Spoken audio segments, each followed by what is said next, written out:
రాజశేఖర రెడ్డి గారు ముఖ్యమంత్రిగా ఉండగా మన్మోహన్ సింగ్ గారు, సోనియా గాంధీ గారు మన రాష్ట్రానికి, ఆంధ్ర రాష్ట్రానికి వచ్చి సింగనమల కాన్స్టిట్యుయెన్సీలో బండ్లపల్లి అనే గ్రామంలో దీనికి శ్రీకారం చుట్టడం జరిగింది. ఇది లాంచ్ చేసింది మన ఆంధ్రప్రదేశ్ లో. ఎంతో వైభవంగా లాంచ్ అయిన ఈ యాక్ట్ ఆంధ్ర రాష్ట్రంలో ఒక ఫేజ్ 1 లో ఒక పైలట్ ప్రాజెక్ట్ గా తీసుకుని మొదలు పెట్టిన యాక్ట్. అప్పటి ముఖ్యమంత్రి రాజశేఖర రెడ్డి గారు ఈ పథకం మీద ప్రత్యేకమైన శ్రద్ధ పెట్టారు.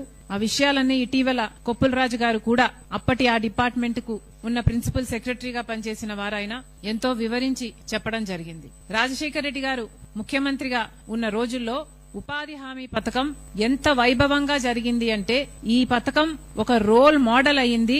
మిగతా ఫేజ్ 2 లో మిగతా రాష్ట్రాలన్నీ కూడా లాంచ్ చేయటానికి విధి విధానాలు తయారు చేయటంలో ఆంధ్ర రాష్ట్రం రాజశేఖర రెడ్డి గారు గొప్ప పాత్ర వహించడం జరిగింది.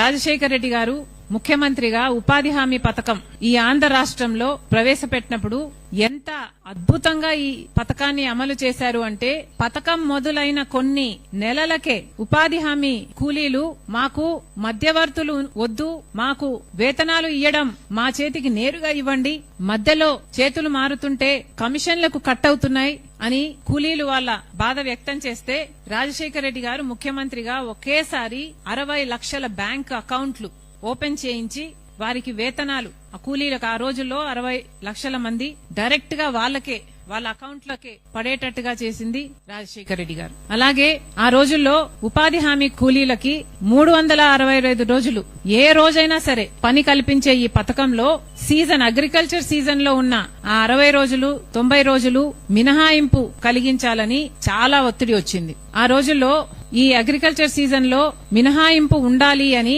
పెద్ద పెద్ద నాయకులు కూడా చెప్పడం జరిగింది. అంతేకాదు ఇలా మినహాయింపు లేకపోతే కూలీలకు ఇచ్చే కూలీ డబ్బులు మేము ఎక్కువ ఇవ్వాల్సి వస్తుంది అని వాళ్ళు అడిగితే రాజశేఖర రెడ్డి గారు అన్నారు మాట, లేదు కూలీలకి ఇంకొక ఆప్షన్ ఉంది అంటే కూలీలకి బార్గెనింగ్ పవర్ ఉన్నట్టు ఉపాధి హామీ పథకం, ఉపాధి హామీ పనులు ఉన్నాయి అంటే కూలీలకు ఒక భరోసా ఉంటుంది, మాకు ఈ పని కాకపోతే ఆ పని చేసుకోవచ్చు అన్న భరోసా ఉంటుంది. అంటే వ్యవసాయదారులందరూ లేదు మాకు కూలీ డబ్బులు ఎక్కువ అవుతాయి అప్పుడు, ఎందుకంటే మేము మ్యాచ్ చేయాల్సి వస్తుంది ఉపాధి హామీ వేజెస్ తో అని అంటే రాజశేఖర రెడ్డి గారు ససేమిరా వీల్లేదన్నారు. దాంతో వ్యవసాయదారులు చాలా మంది అలిగి ఒక సీజన్ బాయ్కాట్ కూడా చేశారు. చేసినా రాజశేఖర రెడ్డి గారు లొంగలేదు. ఎట్లయినా సరే బార్గెనింగ్ పవర్ కూలీల చేతుల్లో ఉండాల్సిందే అని 60 రోజులు అగ్రికల్చర్ సీజన్ లో మినహాయింపు ఇవ్వలేదు రాజశేఖర రెడ్డి గారు. అదే ఒక విధి విధానంగా మారింది మన్రేగా యాక్ట్ ఉపాధి హామీ స్కీమ్ లో.